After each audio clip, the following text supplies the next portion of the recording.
하나님의 말씀은 마태복음 3장 11절로 12절까지 보겠습니다. 나는 너희로 회개하게 하기 위하여 물로 세례를 베풀거니와 내 뒤에 오시는 이는 나보다 능력이 많으시니 나는 그의 신을 들기도 감당하지 못하겠노라. 그는 성령과 불로 너에게 세례를 베푸실 것이요 손에 키를 들고 자기의 타작마닥을 정하게 하사 알곡은 모아 곳간에 들이고 쭉정이는 꺼지지 않는 불에 태우시리라. 신랑을 기다리는 교회 마태복음 원전 강해 오늘은 3장입니다. 알곡은 성령 세례, 쭉정이는 불 세례라는 제목으로 말씀을 나누겠습니다. 2장은 건너뛰고요. 오늘 3장을 볼 텐데요. 마태복음 1장부터 28장까지 자세한 강의 내용은 원전으로 다시 보는 마태복음에서 거기에 들어가 보시면 전체가 나와 있습니다. 그래서 이번에는 마태복음 중에서 특별히 신랑, 교회 이거에 관련되는 부분으로 중점적으로 나가도록 하겠습니다. 오늘 1절에 보면 그때 세례자 요한이 이르러 유대 광야에서 선포하여 말하되, 그래서 예수님이 이 땅에 오셨는데 예수님이 어떤 분인지 무엇을 하시는 분인지를 6개월 전에 태어난 세례자 요한을 통해서 이제 말씀하신 내용이죠. 2절 보니까 회개하라 왜냐하면 천국이 가까이 왔느니라 하였으니, 첫 번째 세례자 요한, 세례 요한은 말이 회개하라 합니다. 예수님도 처음 이 말씀하셨죠. 마태복음 4장 17절에 이때로부터 예수께서 비로소 선포하여 이르되 회개하라 왜냐하면 천국이 가까이 왔느니라 하시더라. 똑같은 말을 먼저 세례 요한이 하고 그 다음에 예수님이 하십니다. 회개하라 이 말씀은 무엇일까요? 우리는 보통 우리 잘못을 이렇게 고백하는 거, 그거를 회개라고 하는데요. 회개라는 것은 잘못을 고백하는 것이 아닙니다. 회개는 지금까지 했던 것을 완전히 바꾸라는 거예요. 전환하라는 거예요. 어떤 일이 벌어지냐면 천국이 가까워야 왔기 때문에, 그러니까 천국에 입장할 시간이 다가왔기 때문에 지금까지 생각을 다 바꾸라는 거죠. 메타노에오, 메타는요 뒤라는 뜻입니다. 180도 바꿔서. 노에오라는 것은요 마음 먹다, 생각하다라는 뜻입니다. 우리의 마음을 누스라고 그래요. 누스, 이 마음, 그것을 동사로 바꾸면 마음 먹는 것은 노에오. 그래서 메타노에오라고 하는 지금까지 생각했던 것을 180도 바꿔서 생각해보라 그런 뜻입니다. 이 천국이라는 단어가 마태복음 3장 2절에 성경에서 처음 나옵니다. 원래 원어에는요 하늘들에 있는 왕국입니다. 하늘들에 누가 계시죠? 성부, 성자, 성령 중에서 예수님이 아니라 아버지. 그러니까 우리는 지금 하늘들에는 아버지가 계시고 성령은 교회에 계시고 예수님은 셋째 하늘에 올라가셨습니다. 천국이라는 것은 누가 통치하는 나라일까요? 아버지께서 통치하신 나라입니다. 그러면 천년왕국은 누가 통치할까요? 예수님이니까 그거는 우리가 말하는 아버지가 통치하는 나라가 아닙니다. 그럼 새 예루살렘은 그건 천국일까요? 아닙니다. 그거는 새 예루살렘은 나라가 아니에요. 도시예요, 도시. 한 성, 도시. 거기에는 성부, 성자, 성령이 같이 계시죠. 그래서 우리는 크게 천국, 지금 우리는 천국 시대에 살고 있어요. 그 다음에는 어떤 시대가 올까요? 천년왕국 시대. 아들이 통치하는 시대. 그게 끝나면 새 예루살렘. 거기서 성부, 성자, 성령이 같은 새 예루살렘 안에서 성전이 되어갖고 계신 그곳에 우리가 가게 되는 것입니다.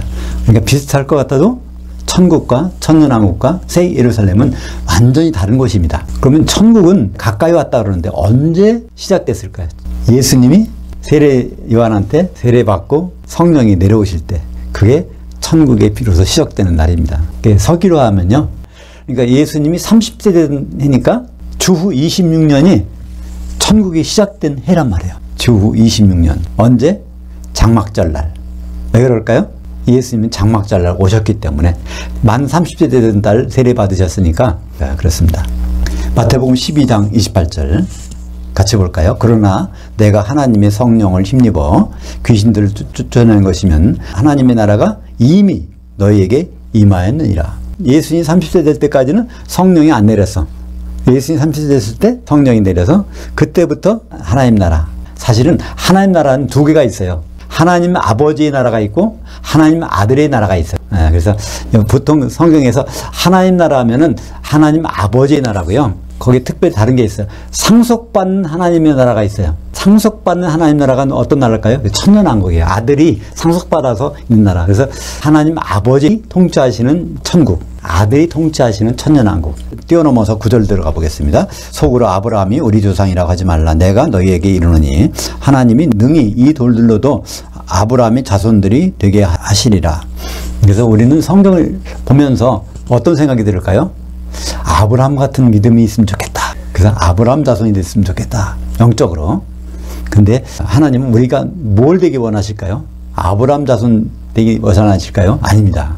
우리를 궁극적으로 아브라함의 씨가 되기 원하세요. 누가 아브라함의 씨니까? 예수님이 아브라함의 씨입니다. 그래서 우리가 예수님 몸을 이루고 있으면 우리가 아브라함의 씨가 되는 거예요. 갈라디아서 3장 6절 볼까요? 아브라함이 하나님을 향하여 믿음에 그것을 그에게 의로 정하였다 함과 같으니라. 그런즉 믿음으로 말미암은 자들은 아브라함의 자손들인 줄 알지어다. 여기도 보면 그렇잖아요. 갈라디아서 3장 6절 보면 아브라함이 하나님을 믿었어요? 아니에요. 정확히는 아브라함이 하나님을 향하여 믿음에, 하나님의 현재를 믿는 게 아니라 하나님이 결국 어떤 일을 성취하실 것인가, 그 하나님의 믿음의 종점에 가서 그 일을 보고 믿는 것을 아브라함이 하나님을 믿었다고 하고 있습니다. 우리 예수님도 그렇잖아요. 우리가 예수를 믿는 게 아니죠.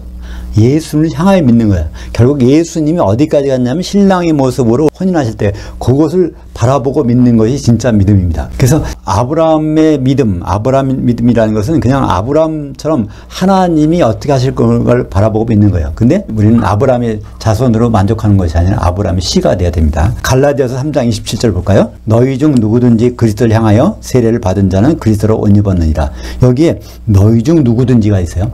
예수 믿는 사람이 다 성령 세례 받는 것이 아니라 누구든지 너희 중 그리스도를 향하여 세례를 받은 자들은 그리스도로 옷 입었느니라. 그러니까 예수님의 옷을 입으려면 교회 다니면 입는 게 아니라 교회 다니는 사람 중에서 정말 성령 세례를 받은 사람이 예수님 옷을 입고 이제 만찬에 들어가는 겁니다. 28절 보겠습니다. 갈라디아서 3장 28절. 너희는 유대인이나 헬라인이나 종이나 자유인이나 남성이나 여성이나 다 그리스도 예수 안에서 하나이니라. 우리는 결국 한 몸의 지체들, 지체를 헬라어로 뭐라고 한다고 했죠? 중성인데 멜로스라고 그래요. 우리는 다 멜로스야. 중성이 돼갖고 한 몸을 이루어서 결국 신부가 여성이 되면 한 신부가 돼서 혼인과 혼인하는데, 그래서 갈라디아서 3장 29절 너희가 그리스도의 것이면, 그리스도의 몸을 이루고서 결국 아내가 된다고 하면은 곧 아브라함의 씨요 약속대로 유업을 이을 자니라. 아브라함의 씨와 자손은 차이가 있죠. 11절 보겠습니다. 세례 요한 지금 말하는 거예요. 나는 너희로 회개하기 위하여 물로 세례를 베풀거니와 내 뒤에 오시는 이는 나보다 능력이 많으시니 나는 그의 신을 들기도 감당하지 못하겠노라. 그는 성령과 불로 너에게 세례를 베푸실 것이요. 여기 분명히 돼 있잖아요. 예수님은 물 세례 주는 분이 아니에요. 우리가 교회에서 물 세례 주고 물 세례 받는데요. 그것은 참 잘못된 것이죠. 우리가 예수님의 말씀을 따른다면 물 세례는 주어도 안 되고 받아도 안 되는 것이죠. 물 세례는 누가 주는 거예요? 예수님이 누군지를 알려주는 사람, 세례자 요한이 주는 것입니다. 예수님은 성령과 불로 세례 주는 분인데 이걸 동시에 주는 것이 아닙니다. 성령 세례 받는 사람은 불 세례를 안 받아. 근데 예수 믿었는데 성령 세례 안 받거나 성령이 소멸됐으면 어떻게 해서 나중에 불 세례를 받게 됩니다. 세례라는 단어는 정확히 말하면 잠겨지는 것입니다. 쉽게 말하면 우리말에 어떤 말이죠? 담그는 거예요. 어디다 물에 담근다는 말이죠. 담궈지는 것이 성경에서 말하는 세례입니다. 그래서 예수님도 물에 담겨지셨잖아요. 물 찍어 바르는 게 아닙니다. 예수님이. 사도행전 1장 5절 요한은 물로 세례를 베풀었으나 너희는 몇 날이 못되어 성령으로 세례를 받으리라 하셨느니라. 이게 예수님이 세례 요한이 한 말을 받아갖고 요한은 물로 세례 주는 사람이었어. 근데 나는 성령으로 세례 줄 거야. 어떻게? 셋째 하늘에 올라가서 성령을 보내서 오순절날 성령으로 잠겨지게 만들었잖아요. 예수님이. 그 현장이 나오죠. 사도행전 2장 1절, 2절, 3절, 4절까지 같이 보겠습니다. 오순절날이 이미 이르네 그들이 다 같이 한 곳에 모였더니 누가 모였어요? 사도들이 120명이 마가다라방에서 모인 게 아닙니다. 사도들이 어디에서 모였어요? 성전에서 모였어요. 그들이 다 같이 한 곳에 모였더니 후련히 하늘로부터 급하고 강한 바람 같은 소리가 있어 그들이 사도들이 앉은 온 집, 하나님의 집이니까 성전입니다. 온 집에 가득하며 마치 불의 혀처럼 갈라지는 것들이 그들에게 보여. 여기서 불이 나오기 때문에 이게 불세례라고 하는 건데요. 이거는 불의 혀같이 갈라지는 것들이 그들에게 보여. 이것은 성령님이 하나님이잖아요. 하나님이 어디 임재하실 때는 누가 따라다니까요? 예수님 재림하실 때 누가 따라와요? 천사들. 그러니까 천사들이 히브리서에 보면 천사들을 불꽃같이 바람같이 그렇게 하신다 그러잖아요. 천사들이 성령 하나님이 내려오시는데 그분 혼자 달랑 오지 않는단 말이에요. 그러니까 거기에 천사들이 오는 모습이 바로 불의 혀같이 갈라지는 것처럼 보인 거죠. 그들에게 보여 각 사람 위에 하나씩 임하였더니 그들이 다 성령 충만함을 받고 성령이 말하게 하심을 따라 각각 다른 방언들로 말하기를 시작하니라. 그래서 오순절날 예수님이 약속하신 대로 사도들에게 성령이 내렸어요. 그러니까 떡 하나가 이루어졌어요. 성령의 기름으로. 그날 저녁에 사도행전 2장 41절 볼까요? 그 말을 들은 사람들은, 사도들의 말을 들은 사람들은 세례를 받으매, 성령 세례를 받으매 이날에 신도의 수가 3,000이나 더하더라. 그 자리에 모인 수십만 명의 유대인들 중에서 사도행전 2장에 보면 거기에 16개국이 나와요. 16나라에서 그리스, 로마, 유대인들이 오순절 지키러 왔다가 사도의 말을 받아들인 사람에게는 성령이 임해서 성령 세례가 이루어졌습니다. 그것이 또 다른 떡이 돼서 오순절날 떡두개가 흔들리는 장면입니다. 그 성령은 도대체 뭐 하시는 분일까요? 가장 중요한 부분이 에베소서 4장 3절입니다.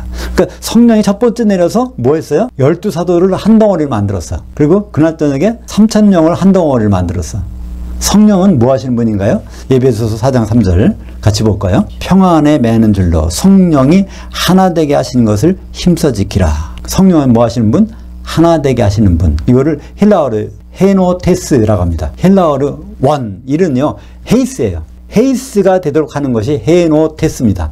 그러니까 성령은 여럿인 성도들을 하나로 만들어서 한 신랑인 예수님과 결혼하도록 이렇게 하는 분입니다.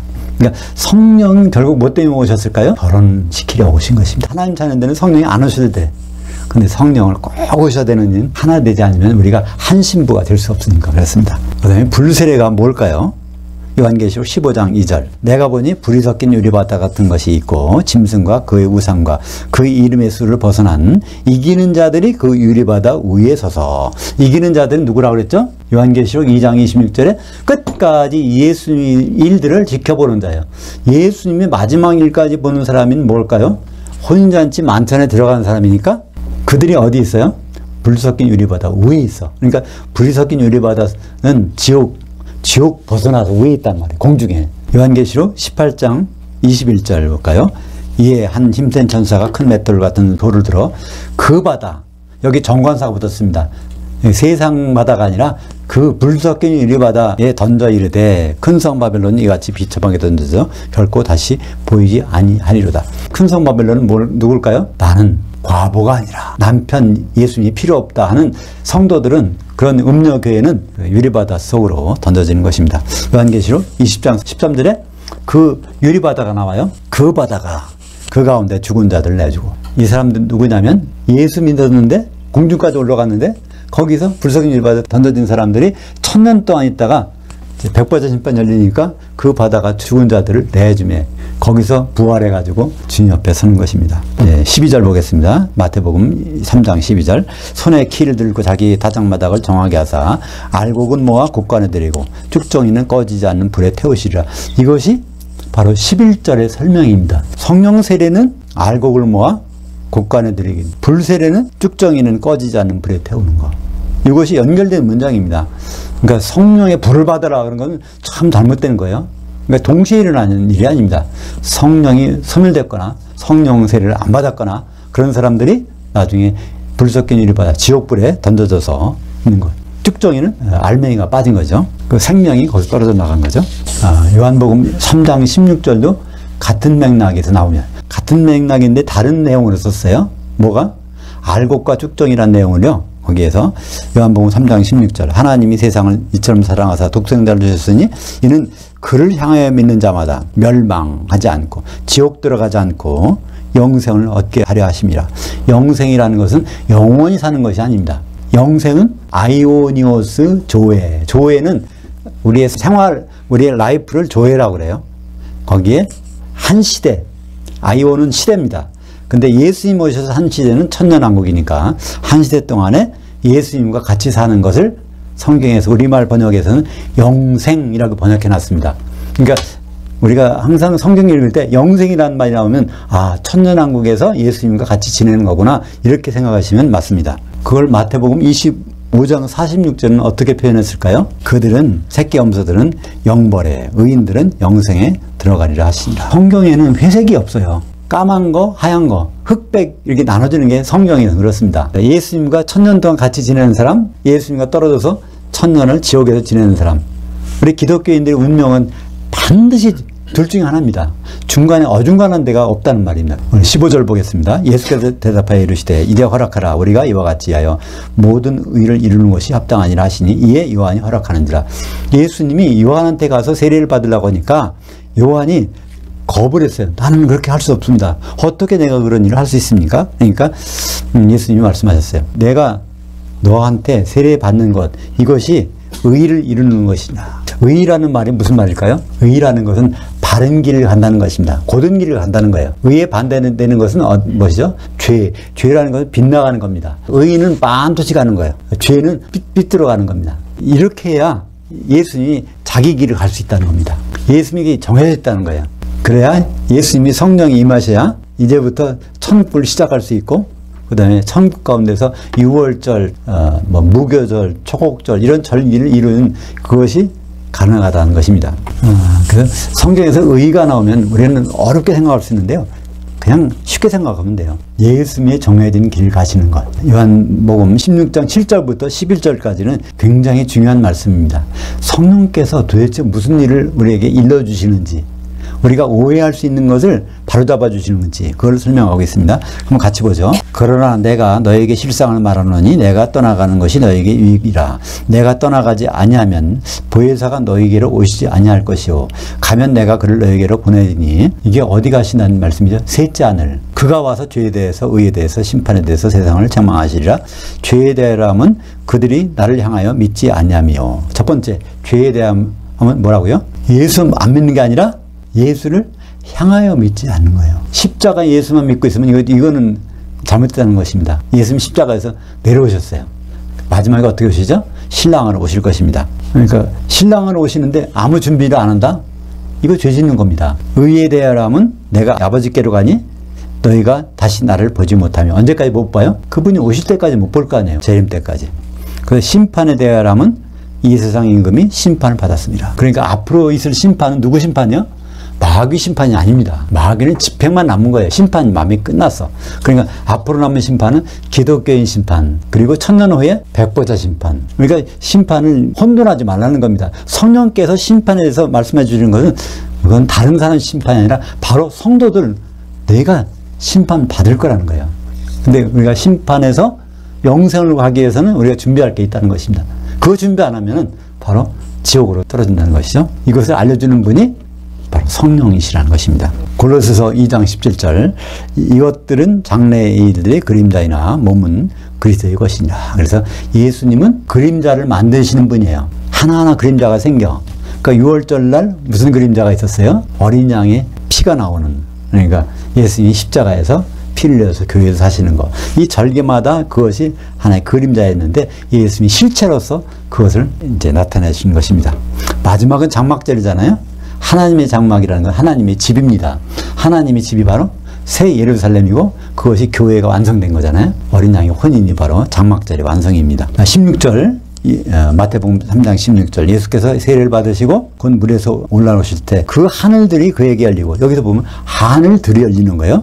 그 하나님이 그 영이 비둘기같이 내려 자기 위에 임하심을 보더니 이게 무슨 말일까요? 하늘들이 열려야 돼요. 왜?